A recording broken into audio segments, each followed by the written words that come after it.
2082 साल 9 महिना 17 गते अन्दाजी बेलुकी 7:45 बजेको समयमा हेटौडा महानगरपालिका वडा नम्बर 11 थाना बर्याङ स्थित हाम्रो ट्राफिकको चेक पोइन्ट रहेको हुन्छ। उक्त चेक पोइन्टमा चेक जाँच गर्ने क्रममा एउटा रातो इन्डिका कार आउँछ। रातो इन्डिका कारलाई ट्राफिकको प्रहरी जवानले ब्रेथलाइजर लगाई चेक जाँच गर्ने क्रममा उक्त गाडीको चालकले एक्कासी सिसा बन्द गरी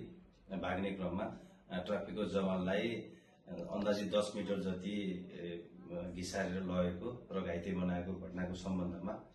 उक्त गाडी बा 648409 नम्बरको रातो इन्डिका कार र उक्त गाडीमा रहेको ट्राफिकले चेक जाँच गर्ने क्रममा प्रयोग गर्ने मापची चेक जाँच गर्ने क्रममा प्रयोग गर्ने ब्रेथलाइजर एउटा र चालक हेटौडा उपमहानगरपालिका वडा नम्बर 4 बस्ने वर्ष 46 को वासुदेव आचार्यलाई नियन्त्रणमा लिई थप अनुसन्धान भइरहेको बेहोरा अनुरोध गर्न चाहन्छु।